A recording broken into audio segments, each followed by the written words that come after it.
Ronald, your question was, when did you fail? How have you failed? Well, what might surprise you is many people think Cisco moves remarkably fast. We move reasonably fast, but almost all of our mistakes, and my mistakes, have been when we moved too slow.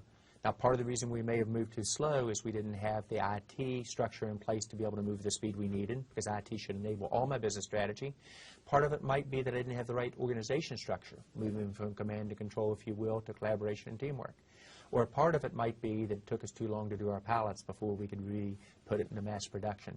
So almost all my mistakes, and I think our mistakes as a company, has been when we moved too slow. Now, you've talked about making a huge transition in the way you run in the company. You say, we're changing everything. It's the biggest change in the management of the company It is. ever. It is. What is that change? Well, I would say there was one that was very similar to it, which gives you the confidence about doing it a second time. In the early 90s, we literally took the power of the Internet in phase one, what we called it, and we changed every functional group in Cisco to use the capability of the Internet to enter orders online, do customer service online, to do employee service online, to close our books within 24 hours anytime we wanted. So that's that famous Cisco revolution when 95% of all Cisco product was never touched by a Cisco employee, and when everything, all your orders were entered on the net. And that was 85% of our customers, when they had an issue, the Internet solved it for them without people. Right. So that ushered in a decade of productivity for us, and we became 3 times more productive as measured by revenue per employee versus any of our peers. And then we got the market capitalization that went with it. The last couple of years, productivity in this country has dropped off. And by the way, we were the ones that predicted productivity would go from 1% to 2% all the way to 5%, and it did from 1997 through 2004. Now we think you're going to see this next wave. It will be built around something that actually our children and young people invented in social networking, except we'll bring it to business with process, with discipline, common vocabulary, common review cycles, resource allocation, top management focus on it, etc. And we think it will have the exact same implications on productivity for Cisco, first doing it ourselves, then for our customers, and then for countries around the world. And the top economists who we worked with in the first transition would probably say in the second transition, don't bet against them. So what you're doing, you're creating, you call them professional networks or professional? We call them business networks. And so we label them different depending on what we want to do. Our network that runs the company is the operating committee, the top 11 people. Then we have councils, which are $10 billion opportunities. And so we have those for our enterprise customers, our service provider customers, the consumer, et cetera. Then we have then we have boards, which are $1 billion opportunities.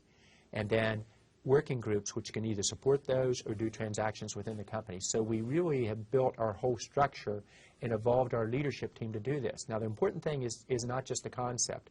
In each one of these business social networking groups, I take 2 leaders, co-chairs, from any 2 functional groups, and they lead it. And then we have a leader from each functional group who has to be able to speak for the whole functional group, be part of that. So that becomes the operating committee on this topic.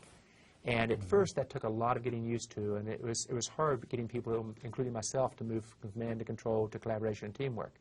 And it took us about 6 years through this transition. But now it's part of our DNA. It's almost viral in how fast it's moving. When you are now rolling out telepresence, as you call it, which is this extraordinary, I mean, I guess it's video conferencing on amazing steroids.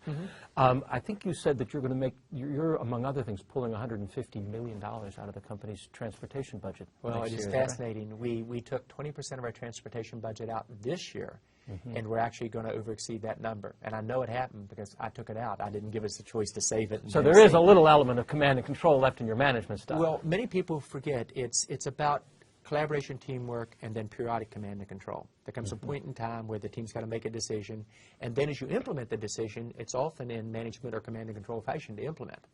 So a lot of the thought process and coordination is collaboration, teamwork, and at the same time your implementation, you don't give people choices. They have to be able to now implement what the team has decided to do through a collaborative approach. It's really exciting. Now the neat thing is all this is enabled by networking technology. So we have a unique reason for doing this. It's your own dog food. It's not only our own dog food, it's the dog food we're sending to everybody else. And so that's really important. So all these technologies, the network has moved from being something that transport data and voice and bits and bytes and would bore you to death with it, to the network becoming the platform or the computer for all forms of communications in IT. Any device to any content over any combination of networks you want. That's what Web 2.0 is about. moving to visual, because most of us are not very good on the keyboard, including myself. I can talk 200 words a minute.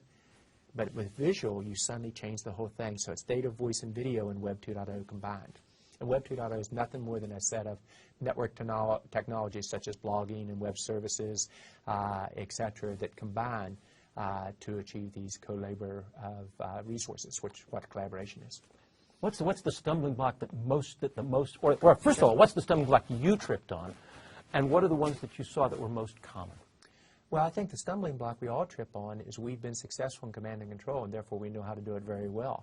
And so my tendency, the minute I get in the meeting, I've said we're going to be collaborative, and I'd listen for about 10 minutes. I knew what the answer was, and I'd say, all right, here's where we're going to go. And you have to let the team go through that and give them the time to come to the right conclusion. And by the way, within a very short time period, they usually would make as good or better decision than I did once we got this process going. So it was having the patience, and then myself moving out of the command and control to be part of the group thinking together, or just being on the outside letting the group think. So I've always believed in leading from the front or leading through collaboration. We've always led from the front at Cisco. Now we're starting to move to leading from the middle, leading as part of a social networking or business networking group.